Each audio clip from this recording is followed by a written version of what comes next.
careful.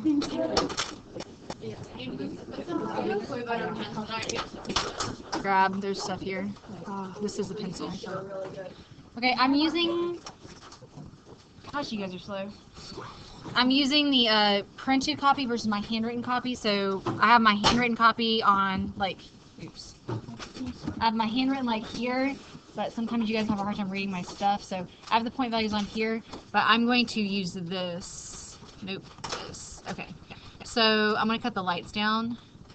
Turn off the lights. Okay, so can you see that okay? Yeah, you can. So the first one we're going to have to write down the bonding based on the structure. Is that better? Yeah, I can't see the light down well. Okay. I'm just going to sit down. So the answers are up here in, oh, sorry, the answers are here. So in the molecule X is not 180, identify the angle. Angle was 120. 3 electron domains around the carbon atom means that, you know, the 3 electron domains have to separate equally, which puts them at 120. Thumbs up, you got that? Cool. 1 point is earned for correct angle with justification. You had to mention something about 3 electron domains, 3 ligands, something like that. Or no, I don't know if there were 3 ligands on that one. 3 electron domains, which accounts for ligands or a lone pair. Only 1 point. Second one, 109.5, because there are 4 electron domains around the nitrogen, which will maximally separate to be at 109.5. 1 point is earned for justification of an angle other than 90, because if you did like 107 or 104, they understand that lot.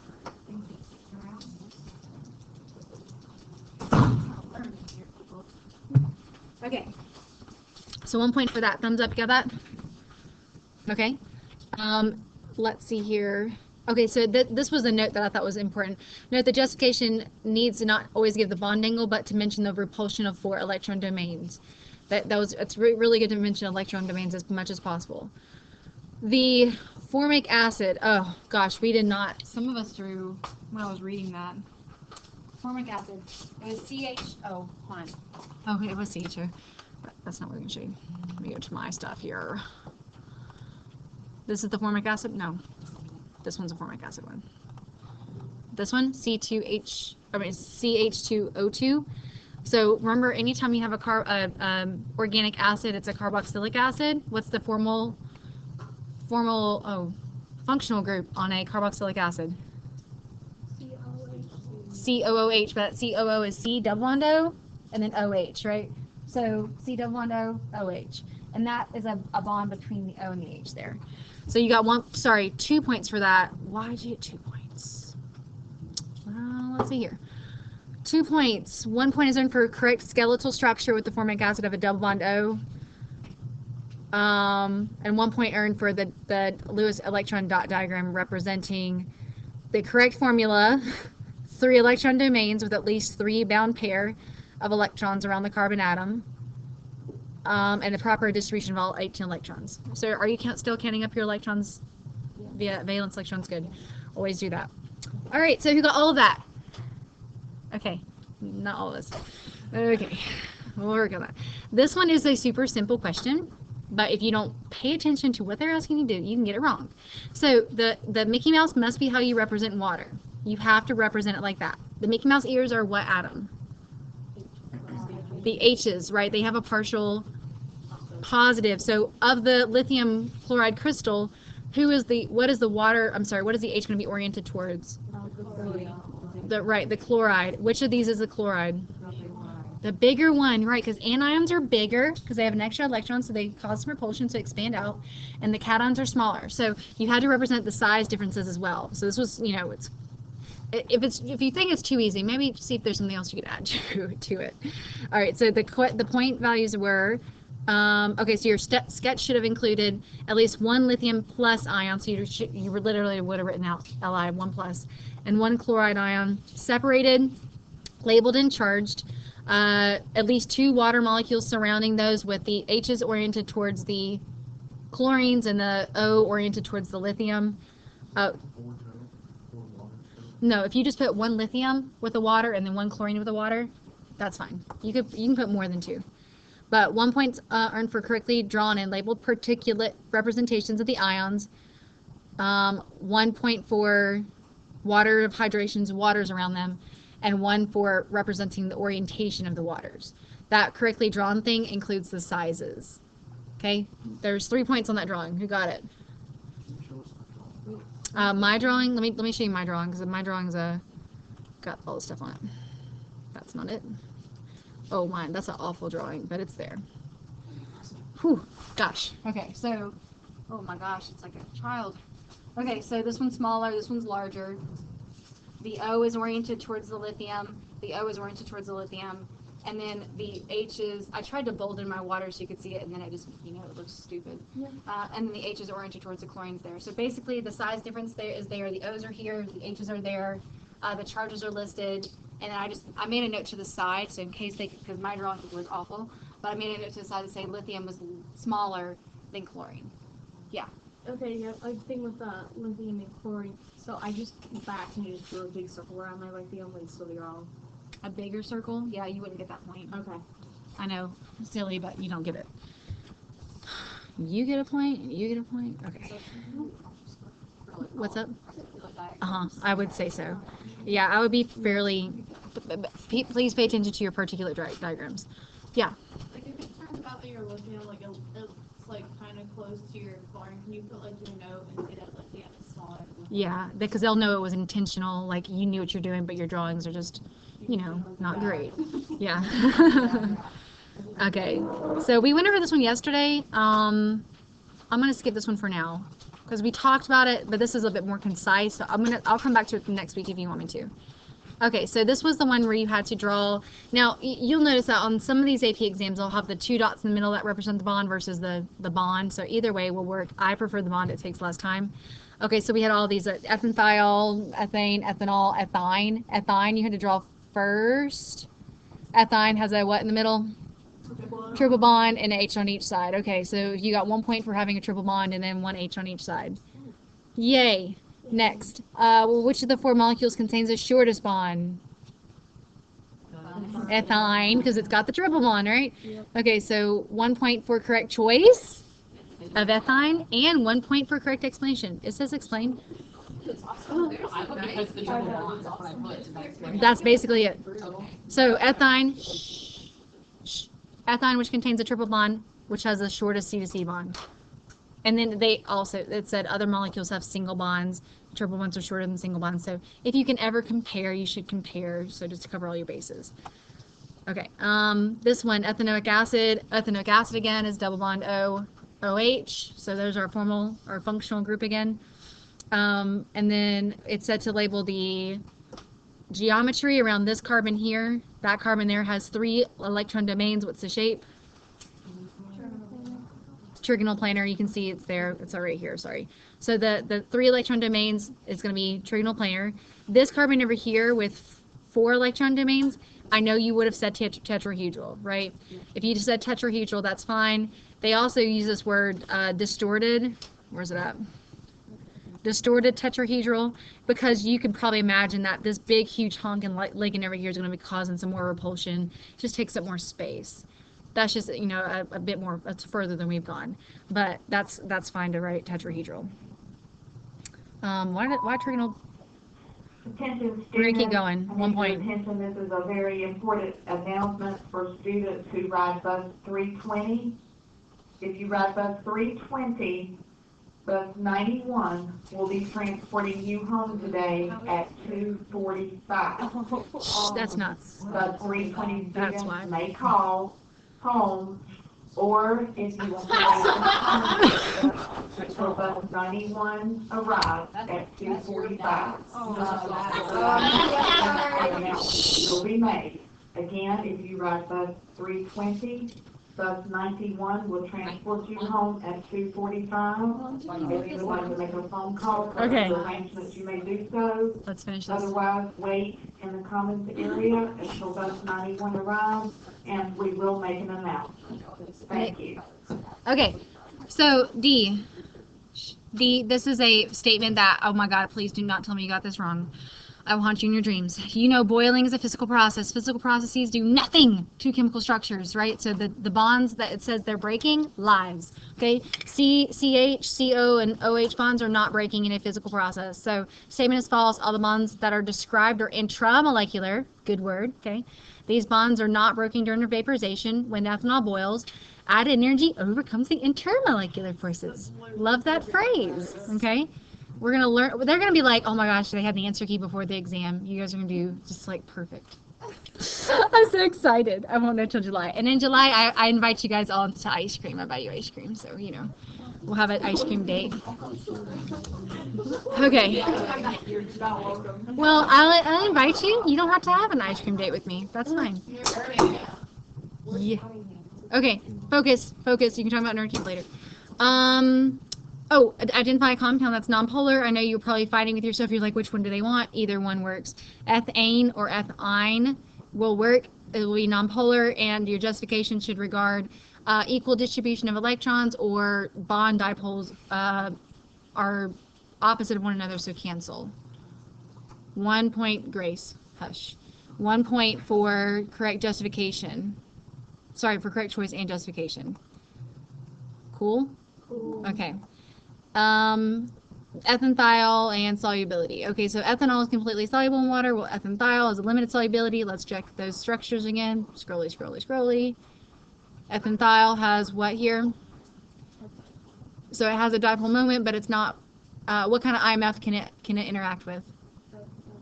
Dipole, not hydrogen bonding. And ethanol can hydrogen bond, so that's why it's going to be able to interact with water more effectively to cause solubility to occur. So let's say this as best as we can. Ethanol is able to form strong hydrogen bonds with water, whereas ethanethiol does not have a similar capability.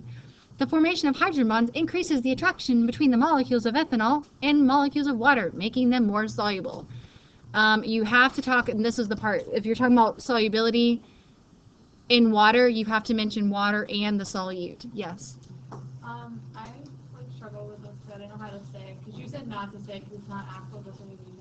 So how do you say like dissolves like without using? Krista, what did I tell you yesterday? Hold on.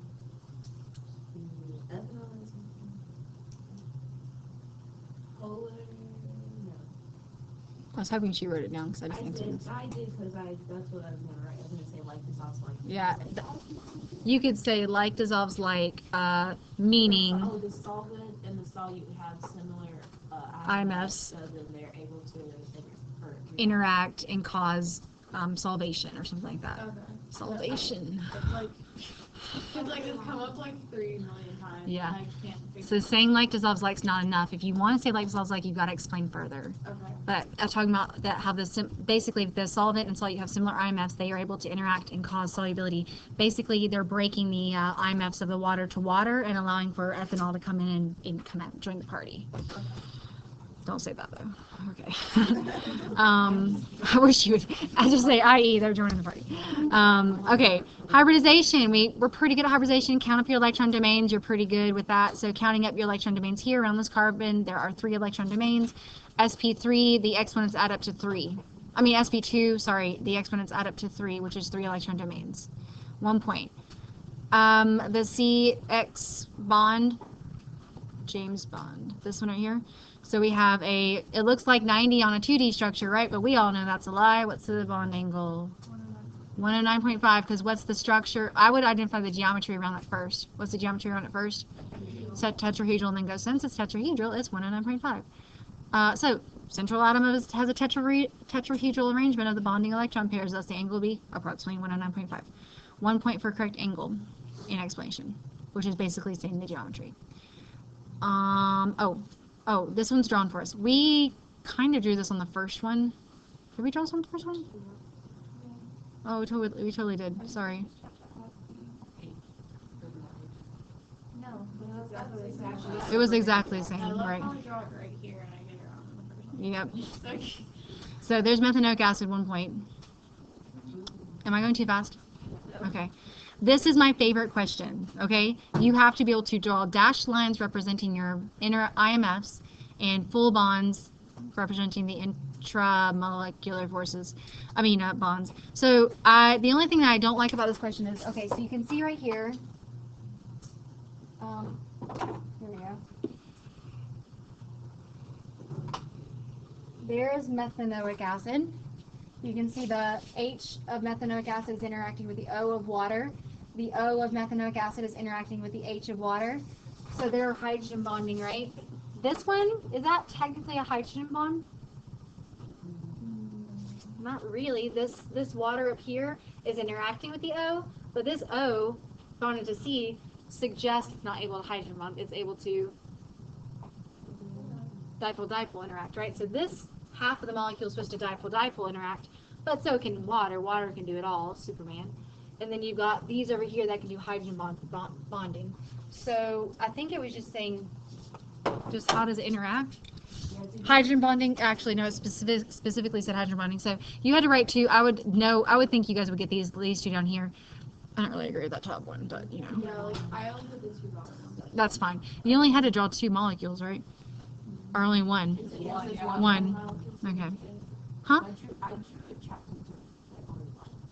I think that's fine because it with a water molecule. Sorry, I thought it said two. Okay. We already did that question. The hydrazine one. I think Nick and Krista did it for us for FRQs. Okay, last one, maybe close to it. Okay, so solubility is of I2, which we have so much lab experience. You guys will find that you recognize most of the labs they talk about. So I think that will give you guys a bonus. Not everybody does as many labs as we do. The struggle is real in labs, but it'll benefit you. The I2 is definitely a solid, and you guys saw that when it went into water, it turns. When it goes into oil, it turns purple. And it gives us a little bit more setup here for information. Explain why the hexane layer is light purple while the water layer is essentially colorless. Hexane layer is purple because I2 dissolves in it, and it told you it was going to turn purple, right? And this is a cool explanation. So, can I put this in blue? No, that's a bad idea. No. Yellow? Nope. Change the font from white. Oh, okay. Oops, what have I done? Yellow. I know, but I'm trying to go font. White. You don't even have to know. Darn it. I still can't read. That's an awful idea. I like it. There we go. That's not funny. Yes, it These are horrible people. Okay, so the entrance of the I2 into water requires disruption of the hydrogen bonds with water, which are much stronger than the London dispersion forces with hexanes, meaning the I2 can interact with hexane, it dissolves. I2 does not interact with water because the water likes itself better than it likes I2. And so you should mention something about LDFs though, okay? Meanwhile, the London dispersion forces between I2 and hexane would be stronger than the London dispersion forces between water. 1 point for recognizing experimental observations that iodine dissolved in the hexane, so simply saying iodine dissolved in hexane. And 1 point for referencing the differences in water and hexane IMFs. So 2 points. Okay, so then you got this little I and the I2 make I3. This is the Ki, or this was the triiodide. Yeah, triiodide substance that caused our juice-to-juice lab to work. It was the electrolyte they kept putting in there between our electrodes. That's what that was. This is what it looks like. Who got it right? Including the bracket. Yes, okay, the bracket counts, people. You gotta put your bracket because it's an ion. So what's the structure, what's the geometry around that central iodine? The geometry around that central iodine. Well, okay, it's linear. The species as a whole is linear. If you're talking, give me electron group geometry, because the molecular geometry, the whole thing is linear. Trigonal bipyramidal, right. That's the electron group, though.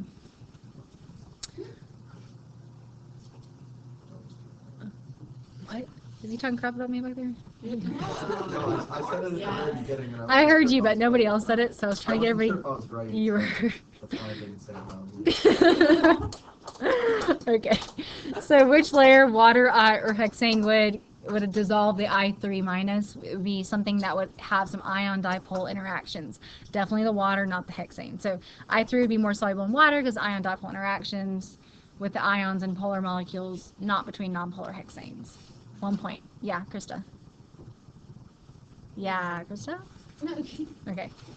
All right, so we're getting better with bonding and geometries and bond angles. I think bond angles were the harder part of that. But the last 10 to 11 minutes, you can do big idea 1 stuff, and or whatever else you need to. But, you know, bye. I leave it on